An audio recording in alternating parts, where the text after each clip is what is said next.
We're joined today with Ross Meechan and Thomas Reilly. You've sent in some of your questions and we're going to put it to them. So the first one is for both of you. What were your favourite teams growing up and your favourite players? So, Ross first. Well, growing up I was always a Rangers fan. Obviously you probably hear us in the dressing room watching the game today. But no, I was always brought up a Rangers fan. Season ticket holder for a good few years until my football on a Saturday started taking over. Growing up, my idol was probably going to watch. It was probably Fernando Rickson. Growing up as a Rangers fan, I always liked the way he played and how much he tried for the club, and obviously he's won a lot of Rangers. So I'd probably say he was my idol growing up. Myself, it's probably quite a similar story in a sense of it being Rangers and going to the games when I was younger till my football took over. But my idol was definitely Barry Ferguson. There wouldn't be many players close to what he done at such a young age, and personally I don't think you'll see a player in Scotland do that and have his ability at that age for a very long time. And what is it like, because no doubt you've encountered Barry Ferguson in your playing days as a manager now, have you had a chance to chat to him? He probably hated me. No, I haven't. It's Sam wants to look at him last season. I was trying to get a deal. No, he probably hated me because you've probably noticed I'm moaning about everything in the park, so he's probably slaughtering me on the park, so he probably doesn't know. I've actually only met him once my whole life, and it was when I was younger. I was actually at Rangers between 8 and 13, and the new strip was getting modelled, and I know you can tell. I get chose to model it with Barry Ferguson. With the balaclava.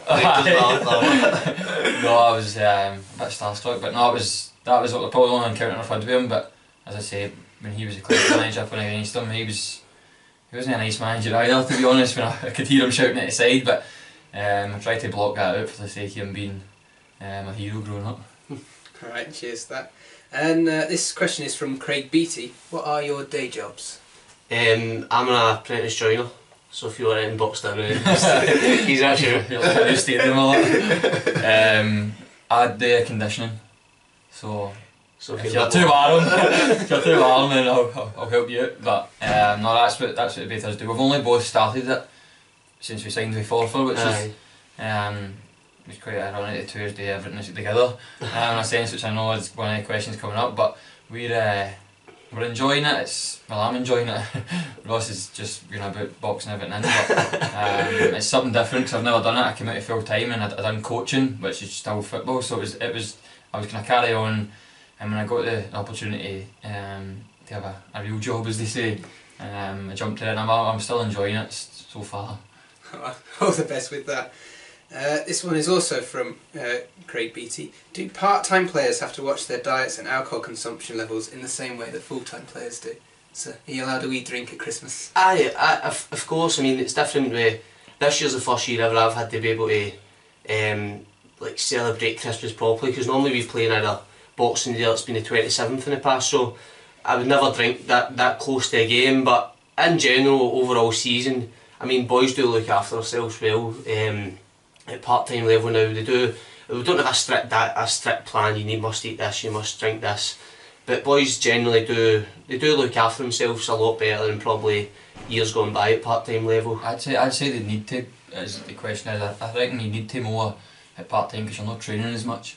At full-time it's probably easier because you're getting your lunch made for you at full-time. After training you can go and train, you can work it off, but part-time you might be only training twice a week and a game on a Saturday. And especially even if you're injured, you know what I mean? It's hard to, you do need to look after your diet and your alcohol consumption a lot more than you do when you're full time. Yeah. But you'll be able to enjoy yourself at Hogmanay after. Again, depends the day. Again, it's the one I can only remember. I can't remember last time I celebrated New Year properly because of games we played in the 2nd of January last year. So I would never have a drink Hogmanay if our game was 2 days later. I'd never do that. It was just me personally. I know some of the boys probably did, but me personally, I've always liked to make sure I'm in the right frame of mind before I do anything. Alright, thanks. That was. Craig has sent me quite a lot of questions. This one is he does a lot of running, and do you guys do a lot of running? If so, do you know what time you can do a 5k and a 10k running? Personally, I could do a 10k in a couple of hours. I don't even run 5k in a game on a Saturday, so the times for me, I'm not sure, but not very fast. As if you've watched my games, you'll probably know that I kind of do it very quick. But Ross, on the other hand, he's probably no. It's never something I really measure as like a 5k and time myself and stuff like that. Pre-season I'll keep myself ticking over, but it won't just be like flat out run. It'll be different runs, varied runs. So to be honest with you, I couldn't really tell you how fast I could run a 5k in. I remember at Motherwell we used to do a 5k run when I was a young boy. We were under 14s, and our manager used to set up a 5k run for us in the summer. But I honestly couldn't remember what we'd done it in. It was hard though, it was hard. It was difficult. But I don't know timing wise. I don't know. Not to worry. I'll try it out for him. You're trying it yourself. And Craig's final question. He says, "You're doing a good job for the team, but have you got any famous footballing mates?" We're both good pals with John McGinn at Aston Villa now. I was down recently watching him, but me and Tam came through St Mirren, spent 2 years. Well, I was 2 years full time with John. Tam was 5 years full time. So yeah. we're still good pals with John McGinn. I don't know what happened to us. I know. Aye, but I'd probably say a few of them play like SPL and Championship and that, my pals, but none of them have done as well as John. He's probably the one that deserves it the most. Okay, our next question is from a former teammate, Shane Sutherland Thomas, and Shane says, "Is he the best player you've ever played with?" Absolutely not. Ross Meechan. Have you played with Shane Sutherland? No. He's a fantastic player, and he dug us out a few holes in my season where before he got injured. He was out for a long time with a serious injury, but before that he was. I was questioning whether he was the best player, but again we spoke about John McGinn. And then he met me. It's hard to turn away from players like John McGinn and Kenny McLean, etc. that I've played with a bit. But Shane's up there. He's good at what he does. He can score goals out of nothing, and it's somebody you want in your team at every opportunity, because you know that whether you're up against it, whether you're battling a team, he will always come up with the goods. You know, there's very rarely a game that I played where he never played well, or he never managed to score. I'm sure we've had experiences. Shane's put us to the sword a few times when we were down playing Elgin. So what are training sessions like? Is it different to a full-time team? Sort of what are you doing in your Tuesdays or Mondays and Thursdays? It's different to full time, because obviously full time you get the full week to prepare for a game, whereas we train Monday, Thursday nights for an hour and a half, 2 hours, and you've got to put in as much work as you can, as we're only training 2 nights a week, so you need to work the boys hard, but there's just less time for preparing as information wise, shape wise, because it's a lot to do. The gaffer will do bits and bobs on Thursday nights and a bit of shaping, but it's part-time training's normally similar. You've got your basic things, possession, boxes, games, passing, but regarding to full-time it's obviously a lot different, because full-time players have more time to prepare. I think part-time football needs to be a bit more fun. It needs to be enjoyable, because the boys are out working all day and they're coming straight from their work to training, and a lot of boys, maybe there's boys in there that got up at 4 in the morning to go to work, do you know what I mean, and they're coming maybe through to Forfar and maybe getting home at 12 at night. So the manager, Beardy and Bazzy, do put on good fun sessions sometimes. Depends how I'm doing in the training session if I decide that, but no, it's the boys are fine with it. The thing is, it's a long journey, especially myself, I'm from Paisley, so it's a long journey, and once you start not enjoying it, that's when you start mourning about the journey, and I've not done that yet, so it must be good. The training sessions must be good enough. Excellent. And this one is from Jordan Wilson for Ross. Do you enjoy playing at left back as much as right back? Of course, you've been more on left with us this season. Right back is my position. I'm a right back, but I've been enjoying playing left back, and I think I've been doing a relatively good, decent enough job. Some would say otherwise. Who told you that? But I would rather play right back probably, but for me, as long as I'm playing, I couldn't care less where I was playing, as long as I was starting every week, and I'd play anywhere for the team I was playing with, to be honest with you. I'm just a competitor, I'm happy to play anywhere and do my part for the team. I suppose, is it quite good that you've sort of got a lot of competition? You've got Beno, you've got Darren, you've got Eddie as well. So I think you need all in similar positions. You need competition in every position in the team, and if not, that's why our players start to take their foot off the gas a bit, because they know they're going to play week in, week out. So you always need competition for places. I know you need to play well to keep your jersey for the next week, and that's the way football should be, and that's the way it is at this club at the moment.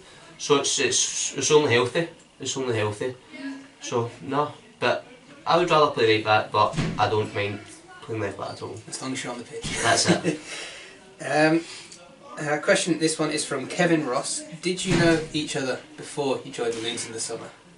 I wish I didn't. Well, he wish he didn't. But no, well, we've spoken about it before. We kind of come through. We probably knew each other. I've known Tom since I was probably 8 years old. Playing against each other just with the development teams, not the same team. And it wasn't until we came to Ross signed. I was at St Munn, I was 12, and Ross signed with St Munn at 16, 17. 16. Ross signed with St Munn, so 2 years went through the full time.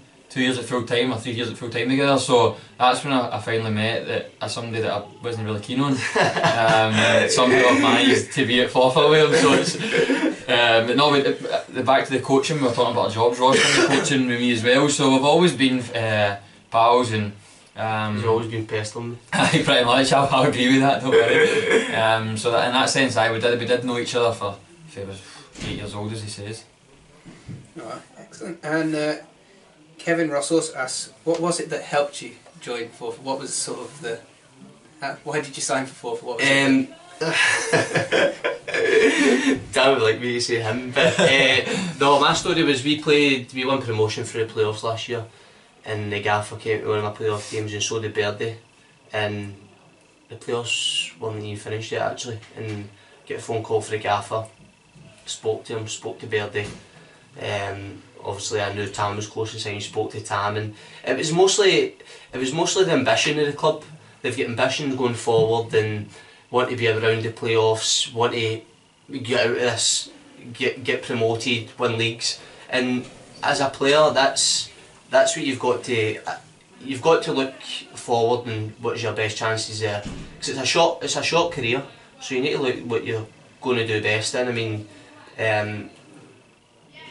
promotions and league, like winning leagues and whatever else it's hard to talk about, but it's something not a lot of people will do. I'm lucky enough to have won promotion already, and I hope it's not the last, and I hope the next one comes here, because I don't see, with the squad we've got and the players we've got, why we shouldn't be up there challenging for the playoffs and going on to win playoffs and whatever else, whether it's this season, next season. But we've definitely got a good enough team, so I would say why coming here was due to the club's ambitions, with and then obviously it helped the players I saw were signed, and the players were signing, like Thomas, who I'd played against season before, and he was probably one of the best, if not the best player in that league. So it was only good ambition. And what's your well, I'd played the when I left St Munn, I wasn't enjoying football at all. I spoke to a few people, and even at that, I really wasn't enjoying it. And it's for me, it's about the funny. I know that people might shout it for the size, every team, every ground you get it, and I do it when I'm at football, but for me it's the fun. Like I can't. That's how sometimes when somebody shouts, I get annoyed because I think, like I'm trying my. It's not as if I'm not trying. You know what I mean? I'm trying to do it so that I enjoy it as well. And when I went to Elgin with Jim, for the minute he spoke to us, I knew that he was going to play the right way, play the game the right way. And when I went there, and the 3 years I had, I enjoyed more than I probably did in my full 5-6 years at St Munn, which is probably a big thing to say because that was full time I was there. But the 3 years I had at Elgin were brilliant just because of the way we played. But when Jim came here, the minute he spoke to me, and he just told me about how we were going to continue to play it for the way we'd played before, I knew it was a kind of no-brainer and where I was going to end up. Everybody kind of sensed it, I think, because the relationship. Because he calls the gaffer Dad. Because the relationship me and my dad had, everybody kind of knew that I was probably going to end up at Forfar. Alright, and we're glad that you both have come here. So this is from George Patterson, and he asks, George has a reputation of shouting rubbish at football matches, but what's the funniest chant that you've heard in your play when you've been playing? we were actually talking about this on the way up the car. You hear so many shouts, but I'm focused so much in the game that I don't really listen to them. I mean, remember we go to different places is always different. I mean, go to a place like Dunfermline and the Capital at Morton, and I used to go to take throw-ins, and I'm like, oh no, I'm going to take a throw-in in their corner. It would just pelter you everything. But it's hard to pick out one. You've had a couple, haven't you? You've had a couple of good ones. I know I look young, really young. You looked younger when you were young. So you can imagine how young I looked a few years ago. The day I actually made my debut for St Mirren was at Hearts away, Tynecastle. I think I was 17. And I went out to warm up with Hugh Murray. You might know Hugh Murray. You looked about 11. Aye, I looked about 11. Aye, that was a push.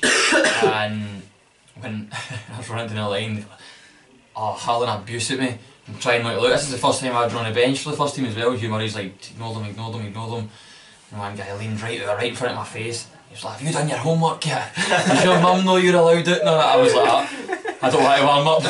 Jogged back, sat down, I was like, I don't want to warm up, I'm injured, put my hammy. Oh, but even that's not even that bad. Like, some of the things we probably couldn't tell you, we're not allowed to tell you. But that's the kind of more funnier ones. It's alright funny now, but at the time when it was my first time event, I didn't want to go back near a stadium. But no, it was things like that, they're all part and parcel, and it is a good laugh. Certain things are a good laugh, but you've got to just go on with it in a sense. You've not really got a choice, have you? You get a lot of abuse, and these people pay their money to come in, so you can let them shout what they want. It's turn around and laugh at them at the end of the day. Do you know what I mean? It's never anything too personal. To be fair, I've never had anything personal. So did my homework. So no, it's all good fun. It's all good fun.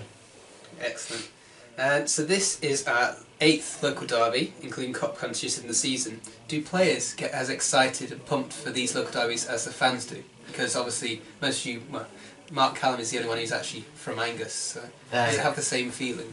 I think derbies are always, you always get a bit more on edge and up for it, and everybody's always motivated for every game, but I think the derbies do give that wee bit extra. I mean, there's a lot of them this year, so, but no, it's something the gaffer always talks about and he always touches upon that as a derby, and it means a lot to the fans and the people around. So no, you do sort of get that extra edge, and you get that extra wee bit of, what would you say? It's a vibe that you probably, not that you don't get it with other games, but you know, you can feel the atmosphere. There's probably better crowds for obvious reasons, so you know that there's a wee bit more riding in the game, and you feel, no, it's not pressure, because it's something that we've got players in there who don't really feel the pressure, but there is a small pressure that you know that you need to perform. And this year we've probably not done so far as good as we should be, especially the team, and maybe the games we've played we've done better than the results shown, but we've done well against Montrose in a disgraceful day, to be honest, but hopefully we can carry that on into this game and come out again with the 3 points. Excellent. So, who is in your car travelling up? Are you together, and would you have others? I was together, there was. What are they like travelling together? At the start of it, there was 5 or 6's travelling up, but it's down to the gruesome twosome now, innit? Me, Mark Hill travels up with us on a Thursday. He comes up for training on a Thursday. He's boring, by the way. He's very boring.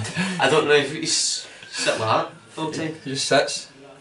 Doesn't even touch his phone, he just looks at his phone. Just see his face, I'm looking at his phone. Just sits, he keeps clicking it so we can see his face in the mirror. So it's just me and Tam, and it makes the travel a lot easier having somebody like Tam, where we get a good laugh, we buy each other a juice now and again, or Tam buys me a juice now and again. Ross forgets his wallet every single journey. But no, having somebody to travel with Tam makes it definitely a lot easier. And do you share driving, or is one the No, we share it. We always share the driving. I'm not very good at it though. I try my best. I don't know what motor Tam's going to turn up. Fix it up. I've had about 6 courtesy cars in the last 2 months, so. So, from Andrew Smith, Thomas, you're one of the more good-looking players in the squad, I'd say. And so, what do you think when you see a beautiful self in the mirror? No. To be honest, no. I look at the mirror and No, don't look, never. I'm not allowed to. No, it's no. That's a question. That's a weird question, probably. No, I don't really look in the mirror. I'm not bothered. So if you're wanting somebody that looks in the mirror, no, that's not me. No, it's no. I don't see myself in that sense. He's just done his head before he came I in. do. Just don't tell him. So do you get a lot of sort of banter and stick from other squad members, or is it just all, well, it's all good nature, isn't it? Well, there's a few no good looking people on the team. I'll let you decide that yourself. But, no, it's just everybody's a laugh of it. I think Matty Aitken is probably the ugliest, but not that I'm picking him, but he probably is. I'll for that. I'm sure Matty would love to hear that. What is your funniest moment you've experienced as a footballer? Something really funny on the pitch, or you've done yourself, or in training? See, to be honest with you, you could probably write a book with the stuff, especially mine times 2 years at St Mirren. We were just young boys and we were in a change room every day, every minute together, and the laughs we used to have were unbelievable. Like, I'd go back in a heartbeat, so I would, with the laughs we used to have, but a lot of them you probably couldn't tell on camera. I think the time's changing. Back then it was ruthless in a dressing room. Even when I first went into, we both first went into a first team dressing room, it was ruthless. Like, you were scared to speak, scared to look up. Now it's different. I think the young ones coming through probably don't take the stick as much, or even the pranks, but so it doesn't happen as much. But I honestly couldn't think of something that happened that was. Remember the day Big Mikey Fulton took a job in Jack Smith's shoe? Oh yeah, it was disgusting. Right in his trainer, we had to put it on, they just saw it coming. But we used to get taken into the boot room and battered and polished all over you, and you dreaded your birthday. You dreaded it when it was your birthday because you were getting. You used to get them old clothes on, man, because everybody used to cut up your stuff. It was your birthday and that. I never done it. I never did. But even like team nights out and that, you get some laugh, and some of the stories you couldn't even. You wouldn't be able to tell, you know. But the funniest, last year, Jimmy Scott, Martin Scott is cowed beef now, and I remember when we won promotion, he sang Barbie Girl in the bus now down through Peterhead when we won promotion, and he was stripping and all that. He knows every single word, and that was up there with one of the funniest things. That guy's just hilarious in general. I think he's got a screw loose, but that was one of my funniest moments recently. You need people like that in a football team though, because sometimes it can get too serious. Sometimes you need that switch off, especially in the dressing room or when the gaffer's no speaking or when you're no in the 90 minutes. You need to have that character where it has a laugh. Sometimes it can get too much, but you still need it. You still need to switch off in a sense of the pressure and the tension that the games bring. I suppose related to that is, who do you think is the biggest clown in this dressing room? In what way? Looking. I've got all clowns to you, that. I don't know. It's hard to say. There's no really an idiot in this team as such, is there? Like, there's nobody really. I'd say Tam. I wasn't expecting that. Actually, heard that. That's the easy option, isn't it? No, I'd say Tam's one, like the funniest, as in the banter and whatever. A couple of them. I think everybody's got a wee bit of rain. Everybody can. Some try, but some are terrible. But not everybody tries to have their own participate. Input in the jokes, but I wouldn't really say there's a class council. And this is a good one. Who spends the most time in the physio's room after a match? It's not so much after a match, I don't know. It's like before. I've probably been recently because I feel like last few games I've been kicked up and down the park, so I've probably been quite a lot recently. I'd say Andy Monroe. Andy Monroe, it's got to be. Every night before training, the physio takes into group chat who needs what tonight, and without fail, I don't even need to look at my phone when it goes. Andy Monroe, need my back done, need my knee done, need my Achilles. He's such a big guy, but he's so soft, man. Honestly, yeah, he's so soft. So I'd say he definitely spends the most time in the physio room. That's the answer. I'm not getting anybody else close to it probably. And so the final question is always the same. Who should we do next for the Q&A? So we've had Travis, we've had McCallum, we've had Benno, we've had you guys. So who should be our next victim? I'd maybe go with somebody like Andy Monroe. I think he'd have a few good stories. He's went, is he not? Yeah, No. Andy's not been yet. No. No. You know, listening? I'd probably go Andy then. I'd go Andy. Aye, Andy would bore you. No, Andy would be a good laugh. Andy would be a good laugh. That's probably the person that I'd pick out the squad. Well, thanks for these questions. That's them all finished now. Of course, all the best with the Brecon game. Thank you. Thank you very much. Let's hope we get 3 points. Yeah. Thank you very much. Thank you. Cheers. Thank Thanks. you.